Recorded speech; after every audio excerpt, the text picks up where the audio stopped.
Uploaded na rin sa website ng Senado yung actual na impeachment complaint kabilang yung mga annex nito. Kinokonsidera ko itong public document at marapat lamang na isa publiko. Hindi naman ito private crime na tinatawag na dapat limitado lamang ang makakakita o makakabasa. Sir, na-verify na ba yung mga signatures? Sabi ko kasi, check kung Visually na-verify na yung lahat ng 215 signatures na wet signature nga. Tiningnan niya ng hindi bababa sa 4 na tao, ng hindi bababa sa 2 beses kada tao. Pero dagdag doon, nag-procure pa kami nung app, kasi may app na may AI app na para makita kung wet signature nga ba ang nasa papel o ito ay e-signature. Just to further validate. Pero yung initial na ripaso nito, using visual perusal, wet signature lahat ng 215. so bakit kailangan gawin yan? Wala bang presumption of regularity after all it was sent by the House and delivered by the House Secretary? Meron, pero ayoko naman ding masisi kami na hindi namin ginampanan yung napakasimpleng tungkulin namin. Simple lang naman ang trabaho namin eh. Tingnan kung wet signature ngayon dahil dapat verified yon sa harap ng Secretary General at tingnan kung yung 25 pirma o higit sa 1/3 ay mga kongresista nga ba talaga o hindi na. So, sabi ko yung SP na verified complaint na yung natanggap niyo? Tinanggap naman na talaga namin yung verified complaint. Again, we can only make the corresponding recommendations to the impeachment court with respect to any such findings, contrary to procedure. Walang karapatan o kapangyarihan ng SecGen magdesisyon tungkol dito. Ministerial ang trabaho ng SecGen. He is simply doing his due diligence work in order to report or give a complete report to the Senate plenary. Sir, yung nasa kanila na yung copy, magpapatawag ka ng special session. Layo naman ng talon mo. Meeting ko po, sir. I have already said, I have no intentions of requesting the President for a special session. Hindi ito isa sa mga bagay na dahilan para magpatawag ng special session ng Senado. Dagdag po dito, sino bang may gusto na mag-special session kami at mag-trial kami bago mag-eleksyon? Sino ba humihiling nun? Sino? Sino nga? Yung pro, sabi ko na, sino mang pro, anti, di namin papakinggan. Sino mang pro, anti, VP Sara, di namin papakinggan. Susundan namin kung anong tinatalaga ng batas. Pero babalik tanawan ko. Ang impeachment ni dating Ombudsman Mercy Gutierrez, 3 araw sinumite sa Senado bago kami nag-adjourn. And yet, in-schedule ang trial pagkatapos ng recess, mahigit 1 buwan mula sa araw na yon. Impeachment trial ng yumaong Chief Justice Corona, December 13 final, 1 linggo bago nag-recess ang Senado, hindi lamang 3 araw, 1 linggo. Pero hindi nag-trial ang Senado. Nag-trial matapos ang recess ng Pasko at New Year at tinawag yung pagdinig ng January na, makalipas ang humigit kumulang 1 buwan. Bakit ko iibahin ang pagtrato dito sa impeachment complaint na ito? Hindi ito espesyal, hindi ito kakaiba. Ang tingin dapat namin dito, ordinaryong impeachment complaint lamang laban sa isang impeachable officer. Pare-pareho lamang silang impeachable officer sa pananaw namin. Presidente man, Vice Presidente, Ombudsman, Chief Justice o ibang impeachable officer. Walang dahilan para mag-iba kami ng pagtrato dito. Baka mapagbintangan pa kami o maakusahan na iniiba ito dahil espesyal ito, dahil mas dinidiinan at minamadali namin ito. Ordinaryo lamang ang pagtrato namin dito. Pinakamagandang ebidensya at batayan na kami magiging patas para dito. Parang nakumbinsi ka naman. Nimpa, di ba tumatong kayo? Sabi po ni Kong Luis Prosser na hindi naman daw sa minamadali kayo, pero he will raise to the House Constitution Team yung possibility to go to SC para masimulan agad. Sabi niya, hindi daw dahilan na ay mag-election kasi hindi pwede mag- Karapatan nila yon, ginagalang ko yon, pero pwede bang sagutin na rin muna niya sa kung maaari? Bakit nila inupuan ng 2 buwan ito? 2 buwang nakabinbin ang 3 impeachment complaints sa Senado sa Kongreso. Ang kailangan lamang namang gawin, ipadala yan sa Speaker para ma-agenda ng Speaker yan. Magkatabi ang opisina nilang 2. Pero hindi yun ginawa sa loob ng 2 buwan. Tapos kami gusto sa loob ng 2 oras magawa yun. Sa loob ng ilang araw magawa yun. Kung tila hindi sila nagmadali, anong pinaguhugutan at saan sila nanggagaling para madaliin kami ngayon? Hindi naman niya kailangan sagutin talaga kung gusto lang niya, para lang maliwanagan din ako. Sir, how could the Senate ensure a fair trial for VP Duterte given that some senators have already given their position that they'll vote against? Well, aren't we starting on the right foot by treating it like any other impeachment complaint? That's a good start, I believe. Now, with respect to those who are voicing out their position, I would hasten to remind them once again and admonish them once again to kindly refrain from doing so in order to maintain and keep the impeachment court itself and the process fair, without any prejudgment on the part of any member of the Senate for or against impeachment.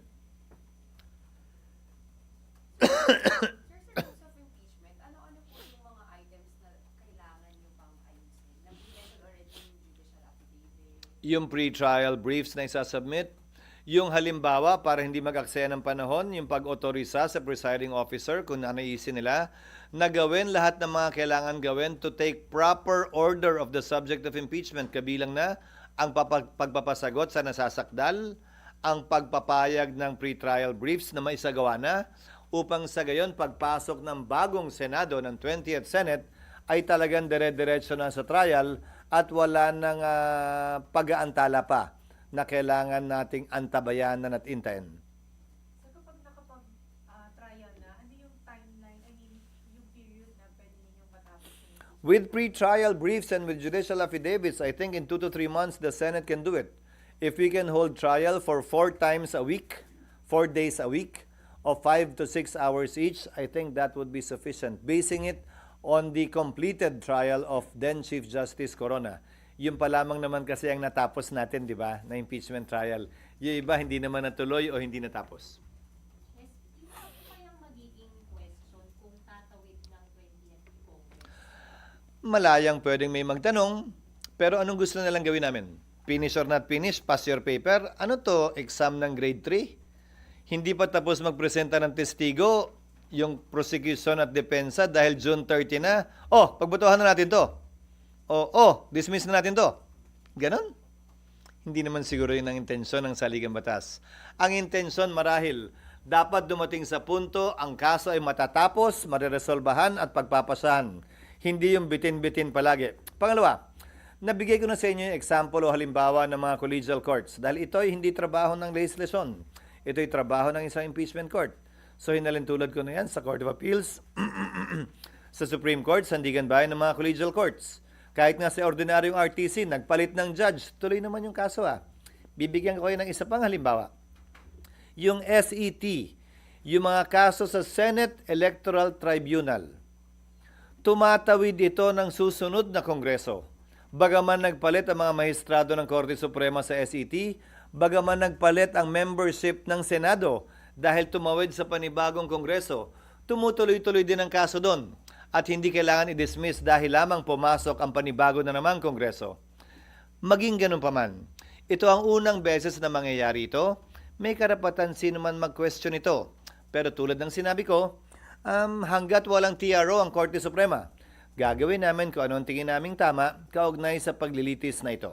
Sir, kung consider nyo na dun sa bubuin yung rules kasama yung ganito tatawid na sa Pwede, pero hindi naman na kailangan i-specify yon. Dahil halimbawa, kapag inotorisa ang presiding officer na nagkataon ay ako na hindi pa matatapos ang termino ko ng June 30, kung i-authorize ako na gumawa ng mga ilang order at bagay before or prior to trial, kaugnay ng judicial affidavits, pre-trial brief, edi effectively tumawid na po yun ng June 30 dahil ang termino ko'y matatapos pa sa 2028.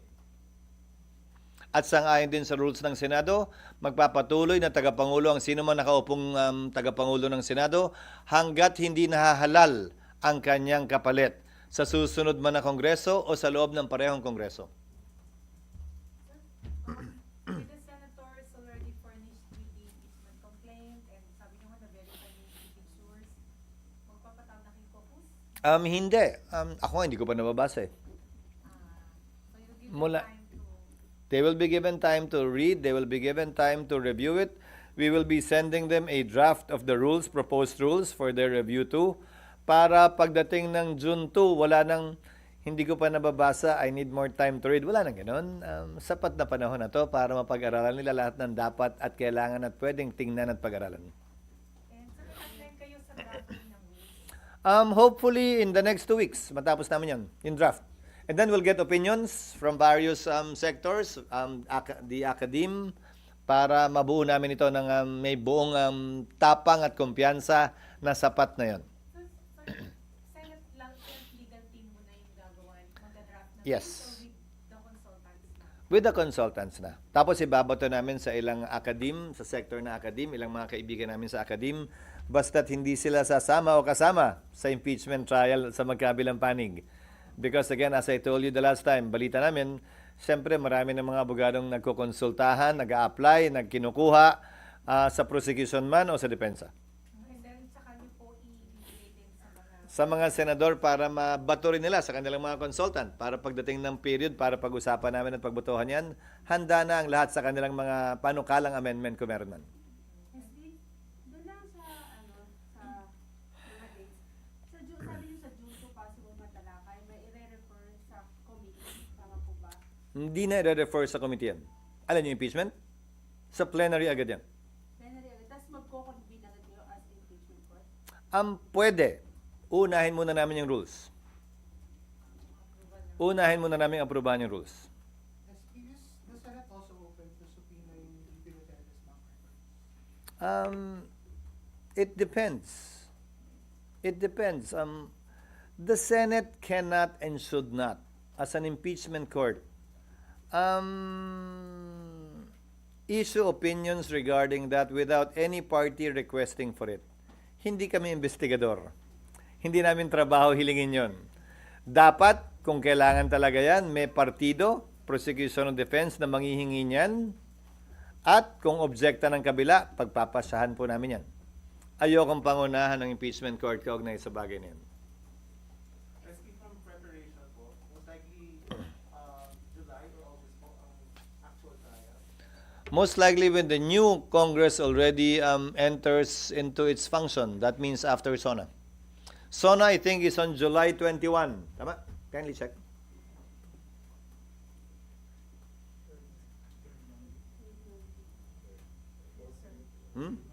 SONA is on July 21, so trial will commence after that date.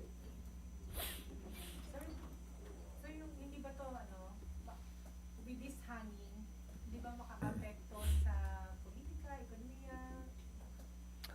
Dapat hindi. Bakit? Dahil, ulitin ko, ito ay legal, konstitusyonal at normal na proseso para mapanagot ang ilang matataas na opisyal natin na tinatawag nating impeachable officers. Hindi ito dapat katakutan. Hindi tayo dapat tumakbo palayo dito. Hindi tayo dapat mabahala dito. Dahil normal, ordinaryo at legal na proseso ito na nakasaad sa ating saligang batas. Sir, sabi po ni Justice Ascuna na parang no problems na sige tumawag draft of the 19th and 20th Congress, but we have to convene during the 19th. Sabi niya, so may assurance naman po na within the 19th mako-convene po yun. That is an option for the 19th Congress to take because whatever it is that the 19th Congress does, the 20th Congress, dahil aabutan yon, can decide otherwise. Pero definitely, sir, magko-convene kayo sa impeachment court. Again, depende yan sa 19th Congress. Kasi mangyayari yan, 2 beses kayo magsusumpaan, baka may dagdag ground pang umangat eh. Isa yan sa mga pag-uusapan at pag-aaralan namin sa rules. So bahagi yun. Dahil pwede na, ang rules dapat aprubahan namin ha, hindi bilang impeachment court. As a legislative body, dapat namin aprubahan yun. So, pwede naming aprubahan yun na hindi pa impeachment court. At dahil kinakailangan lamang naman ng impeachment court sa trial, lahat ng mga kailangan gawin bago mag-trial, hindi pa naman kinoconvene ng impeachment court. Again, by analogy, let's draw from history. nung panahon ng corona impeachment, hindi pa yata nagko-convene kung tama ang pagkakaalala ko anong impeachment court. Nag-issue na ng mga summons ang Senate President habang recess para hindi na makaksaya ng panahon. So pwede rin gawin yun dito. Kung pagpapasahan ng 19th Congress na kailangan mag-convene muna tayo bago magawa yan. Desisyon ng 19th Congress yun. Depende nga kung ano yung may ilalagay sa rules namin. So sir, dun sa timeline, pag June 2, after June 2, nag-refer, mag-convene. Again, don't be confused about and stuck with convening. Kahit mag-convene yung impeachment court, anong gagawin namin? Ang unang-unang gagawin pagkatapos ng rules, papadala ng summons ang nasasakdal. 10 araw para sumagot kung hindi siya hihingi ng extension. Pag humingi ng extension, malamang pagbibigyan naman yun ng isa. Ngayon, pagkatapos nun, 10 araw din para magsumite ng reply.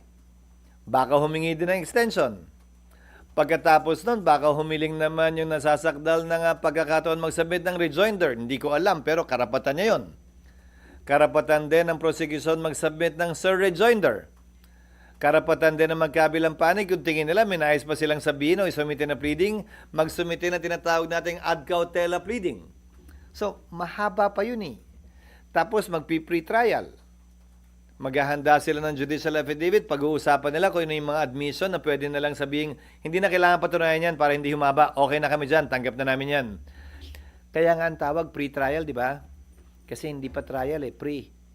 Before trial. So, ang dami pang gagawin bago yung actual impeachment court ay kinakailangan umupo at dinggin ng anumang bagay. At sa loob ng 6 na araw, maski na 30 araw, baka nga hindi pa matapos yun. Yan yung sinasabi ni Senator Coco, ang ating minority leader na in-interview niya na 10 days, 10 days, 10 days, 10 days. Ubus na yung June 30 eh. Bago magsimula kasi ang trial, kailangan lahat yun matapos muna. Kaya nga pre-trial ang tawag doon. Pero at least, SP, definitely, maaprubahan yung rules, makakapanumpa kayo sa impeachment charges. And then, Baka nga hindi pa kailangan eh. Dahil kung nakalagay sa rules na pwede nang gawin lahat yan, kung nakalagay sa rules na pwedeng gawin yan ng presiding officer nang hindi kinoconvene ng impeachment court, posibilidad yon. Ayoko lang pangunahan. Ngayon, pag sinabi din naman ng mayoriya na convene tayo, authorize ka namin. Pwede rin yun. Nasa sa kanila yun. Ayokong pangunahan. Kasi nga itong proposed rules na to, isusumite pa lang namin sa kanila.